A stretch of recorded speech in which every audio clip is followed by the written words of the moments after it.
21. mendean kirolak eta kirol diplomazia dituen erronkak eta aukerak aztergai izango ditu, ekainean 28 eta 29 Donostian izango dan kongresuak. Nazioarteko kongresua da, eta nazioarteko aipatu nahi dut, momentu honetan kirolaren inguruan mundu mailan dauden aditu importanteenak hemen izango dialako. Kirolak alderdi eta begira haunitz ditu, ugari ditu, eta kongresu honetan kirolaren eta kirol diplomaziaren alderdi eta begira guzti horiek aztertuko dira bi egunetan. Alde batetik, lortu nahi dena da, kirol diplomaziain izen, esango nuke oraindik berria dela, bai mundu akademikoan, bai gizarte mailan oraindik ez dalako ezagutzen, lortu nahi duguna da kirol diplomazia zer den azaltzea, esplikatzea. Ez bakarrik mundu akademikoan dabiltzanei, baizik eta gizartean kirolarekin nolabaiteko interesa eta harremana daukaten horiek ere ulertu dezaten, askotan eurak direla eragile, kirol diplomaziaren eragile.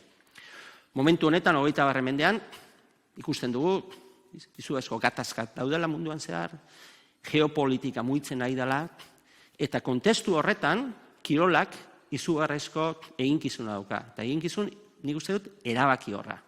Kirola ez da bakarrik plazerra edo guk herritar bezala dugun gozamena. Kirolak bai gizarte inklusioa, bai gizarte ikuspegi oso sakona dauka. Baditu alderdi ilunak ere bai, noski, kirolak ere baditu, eta alderdi ilun horiek ere aztertuko dira kongresu horretan. Baina batez esango nuke Euskal Herrian inoiz gai honetan izan den ekitaldirik importanteena izango dela.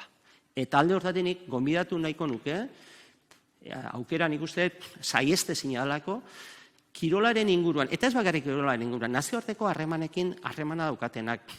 Nazio txiki bezala ere, beste herrialde askotan, Galesen, Zelanda Berrian, Mazedonian, kirolaekin gauza asko egiten nahi dian, nazioartean, guzti horien berri izateko guk ere badaukagu, kanpokoei erakusteko, esango nuke hori, aukera izugarriala, eta benetan pena merezi duela munduko 5 bastarretatik datozen aditu hauei entzun, eta guk ere gure berri emateko, eta azken finean konpartitzeko elkarren artean egiten ari gean bide hau.